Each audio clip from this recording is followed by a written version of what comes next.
Assalamualaikum warahmatullahi wabarakatuh.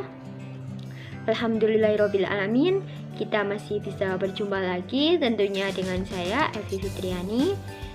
Semoga teman-teman dimanapun berada juga dalam keadaan sehat walafiat dan bisa tetap semangat menjalani semua aktivitas di masa pandemi ini. Nah, pada kesempatan kali ini kita masih sama mempelajari yaitu tentang keanekaragaman hayati di Indonesia atau Biodiversity of Indonesia.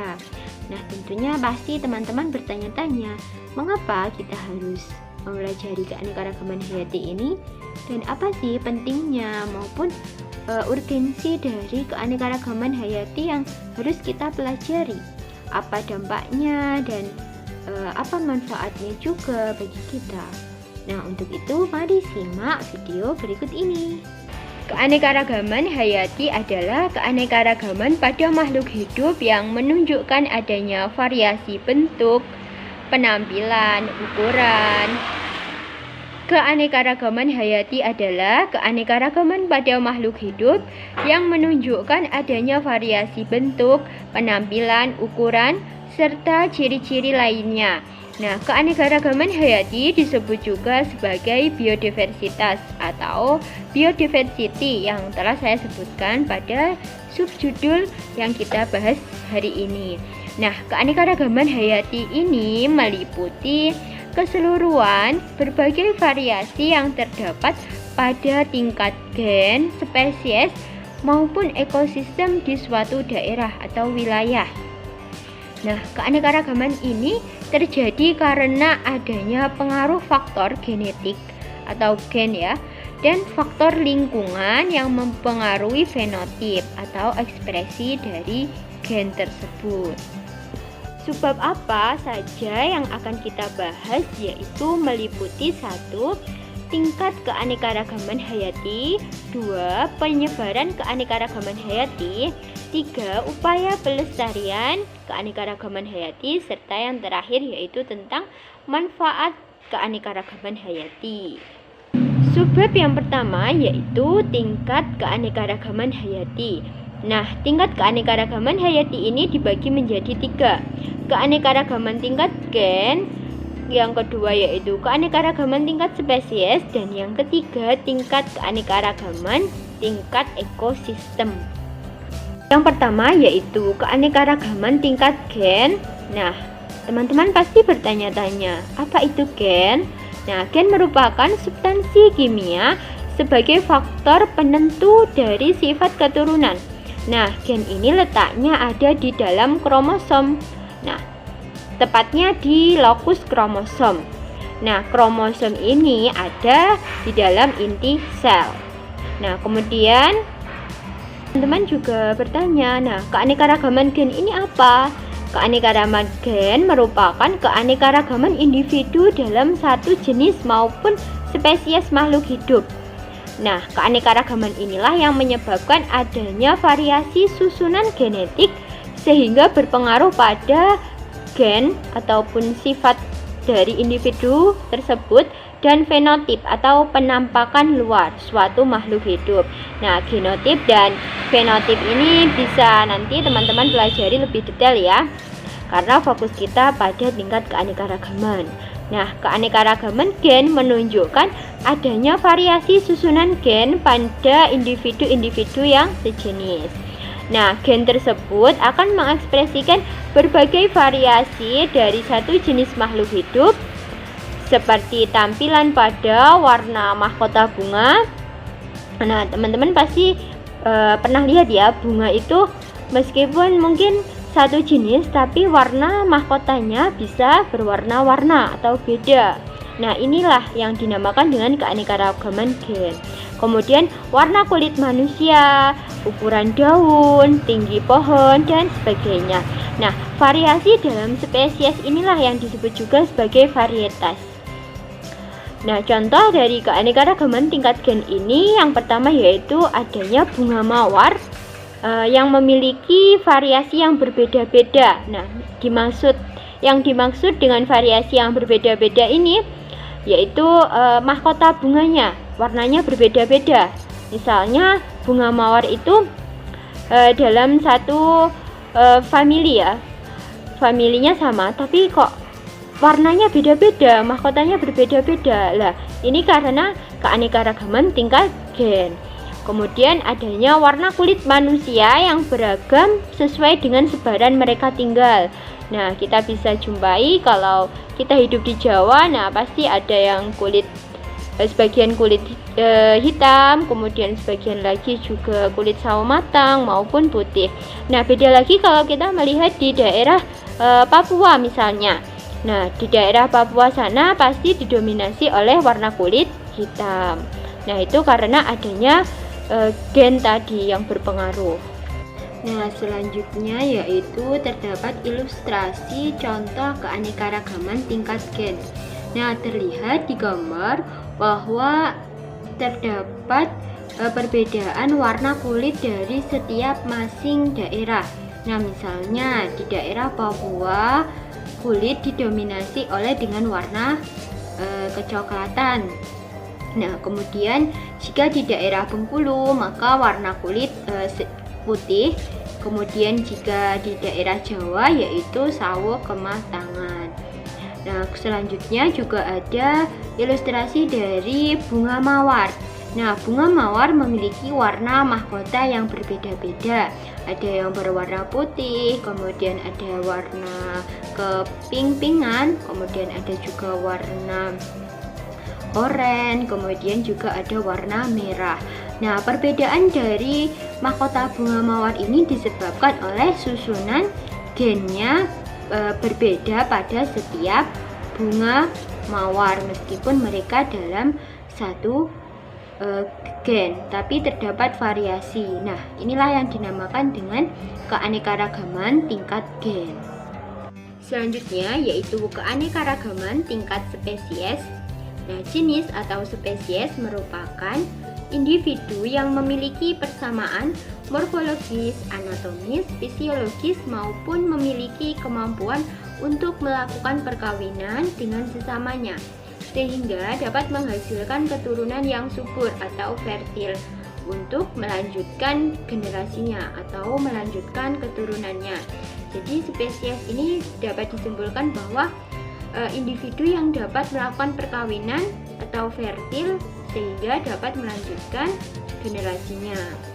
Nah, keanekaragaman jenis ini menunjukkan seluruh variasi yang terdapat pada makhluk hidup antar jenis. Perbedaan antar jenis pada makhluk hidup yang termasuk pada satu keluarga atau famili lebih menonjol atau mencolok sehingga lebih mudah diamati daripada perbedaan individu dalam satu spesies. Nah, contoh dari keanekaragaman jenis dapat dilihat dari keluarga kacang-kacangan atau famili Papilionaceae, yaitu kacang hijau, kacang tanah, kacang kapri, kemudian ada petai. Nah, selain itu, contoh dari keanekaragaman spesies juga terlihat pada famili Felidae, yaitu terdapat kesamaan antara kucing, harimau, singa, dan cheetah. Selanjutnya yaitu ilustrasi dari keanekaragaman tingkat spesies. Nah, terlihat dari famili Felidae yaitu terdapat hewan cheetah, kemudian ada kucing, kemudian ada singa, dan kemudian ada harimau. Nah, mereka ini merupakan spesies yang berbeda namun dalam satu famili. Nah, itulah yang disebut dengan keanekaragaman tingkat spesies. Selain itu juga terdapat keanekaragaman pada kacang-kacangan. Nah, terlihat di gambar bahwa ada kacang hijau, kacang tanah, kacang buncis, kemudian ada kacang kedelai, kacang Cina, kacang panjang, kemudian ada kacang kapri, dan petai. Nah, kacang-kacangan ini merupakan dalam satu famili, tapi spesiesnya berbeda. Nah, sehingga disebut sebagai keanekaragaman tingkat spesies. Selanjutnya yaitu keanekaragaman tingkat ekosistem. Nah, ekosistem sendiri dapat diartikan sebagai hubungan atau interaksi timbal balik antara makhluk hidup yang satu dengan makhluk hidup yang lain, maupun antara makhluk hidup dengan lingkungannya. Nah, komponen abiotik yang berbeda menyebabkan adanya perbedaan cara adaptasi berbagai jenis makhluk hidup, atau yang disebut dengan komponen biotik. Nah, hal ini menunjukkan adanya keanekaragaman tingkat ekosistem. Nah, keanekaragaman tingkat ekosistem ini merupakan keanekaragaman suatu komunitas yang terdiri dari hewan, tumbuhan, dan mikroorganisme dalam suatu habitat.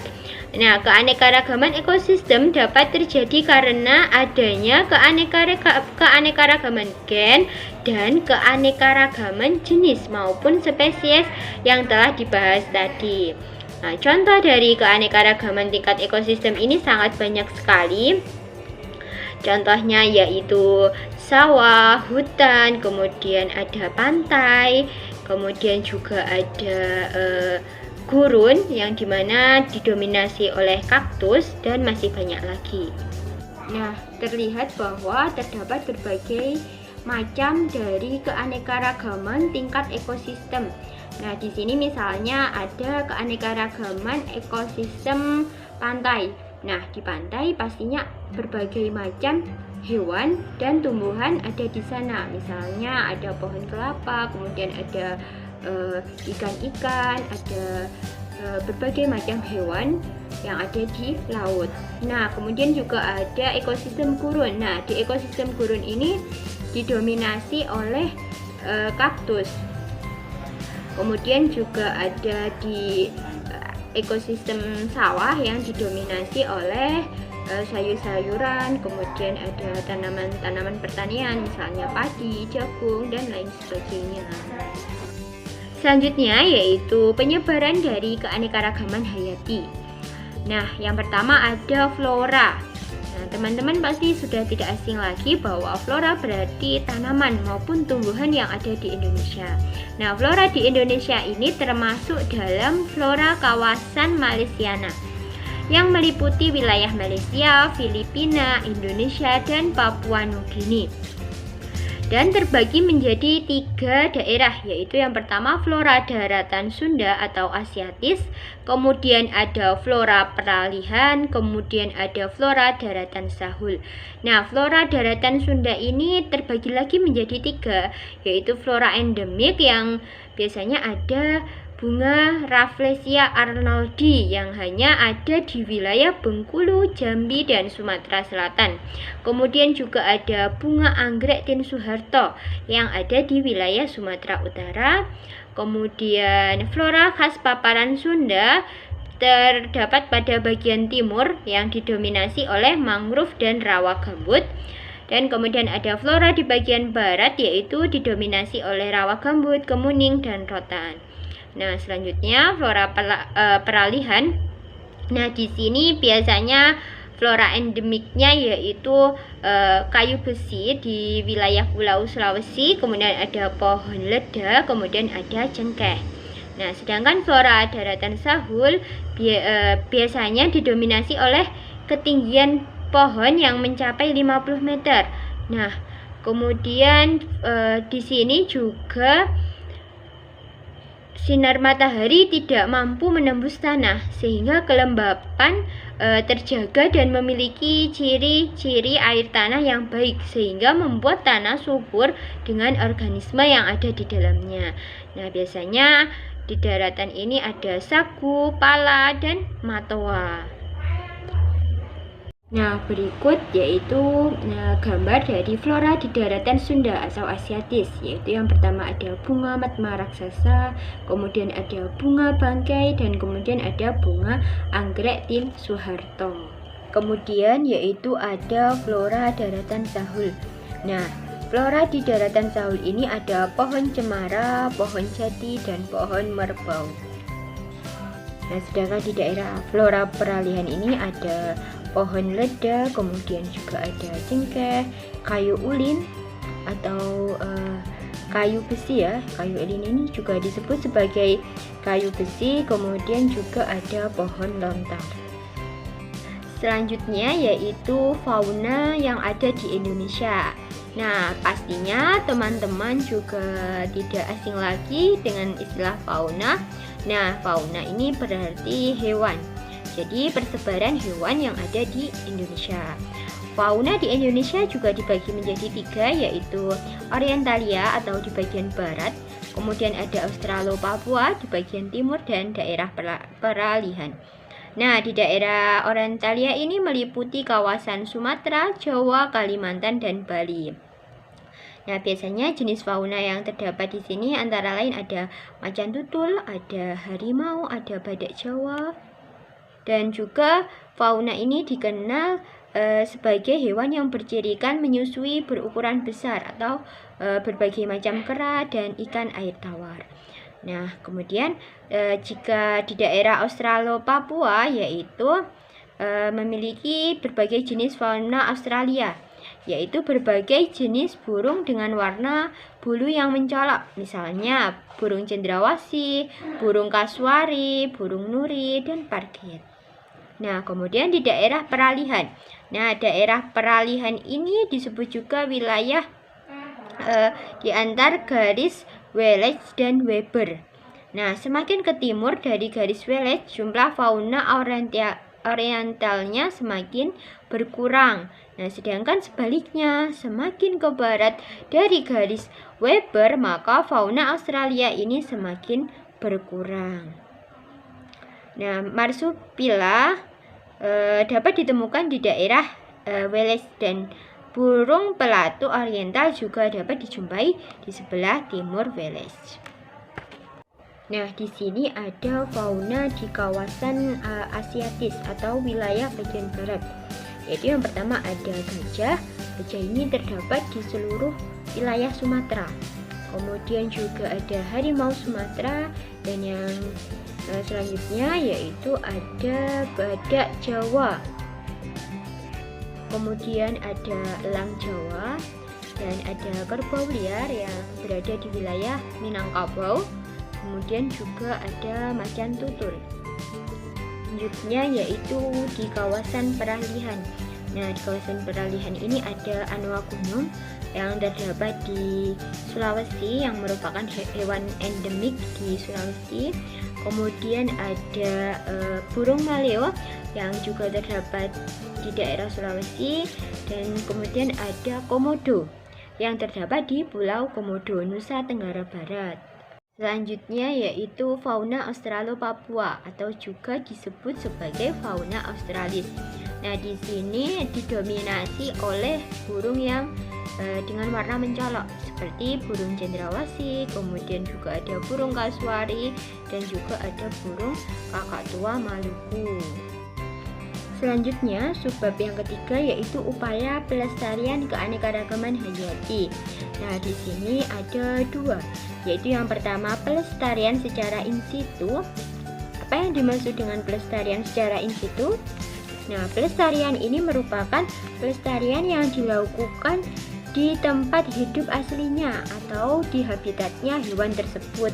Nah, pelestarian ini dilakukan pada makhluk hidup yang memerlukan habitat khusus atau makhluk hidup yang dapat menyebabkan bahaya pada kehidupan makhluk hidup lainnya jika tidak dipindahkan pada tempat lain. Nah, contohnya yaitu Taman Nasional dan Cagar Alam. Kemudian yang kedua yaitu pelestarian ex situ. Nah, pelestarian ex situ ini merupakan pelestarian dengan cara dikeluarkan dari habitat aslinya dan dipelihara di tempat lain. Nah, misalnya yaitu kebun koleksi ataupun kebun plasmanufta, kebun raya, dan kebun binatang. Kemudian kita memasuki subbab yang terakhir yaitu manfaat keanekaragaman hayati. Nah, yang pertama pastinya keanekaragaman hayati ini dapat dijadikan sebagai sumber makanan maupun sumber pangan. Nah, sebagian besar dari penduduk Indonesia memiliki makanan pokok yaitu berasal dari tanaman padi atau Oryza sativa.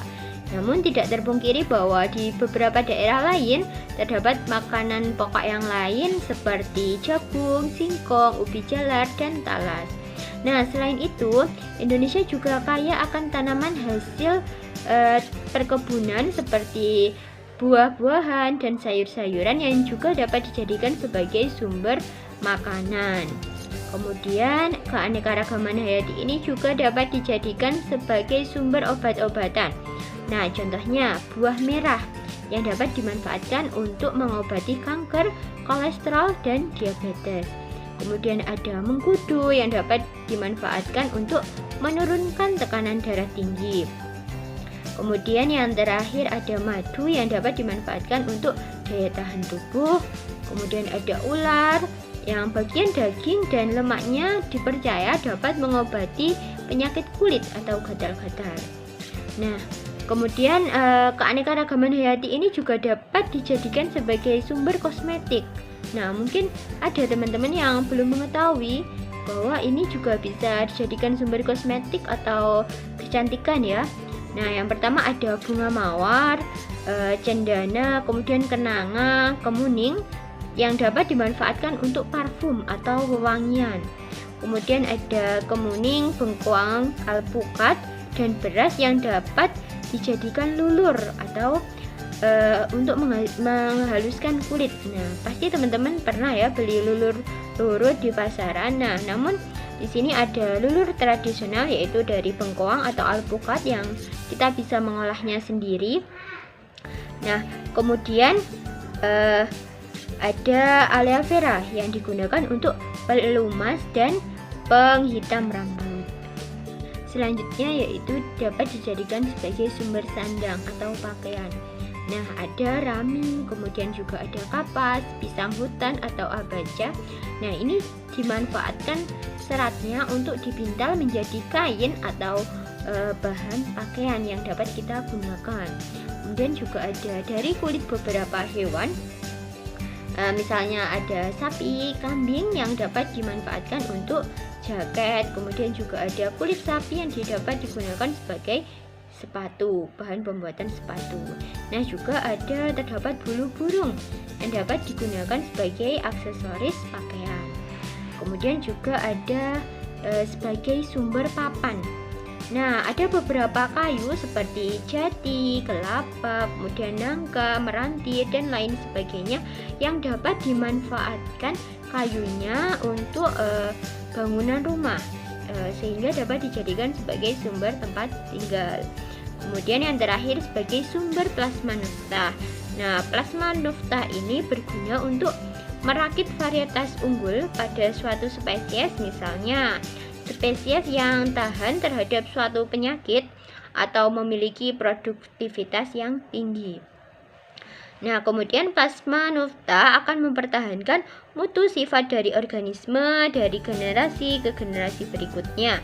Misalnya, padi rojo lele akan mewariskan sifat pulen dan rasa enak, serta ubi jalar dan buah duku Palembang yang dapat mewariskan sifat rasa manis. Nah, itulah beberapa manfaat dari keanekaragaman hayati. Nah, setelah kita sampai pada bab terakhir, pastinya teman-teman sudah bisa menyimpulkan ya, kenapa sih pentingnya dari mempelajari keanekaragaman hayati ini.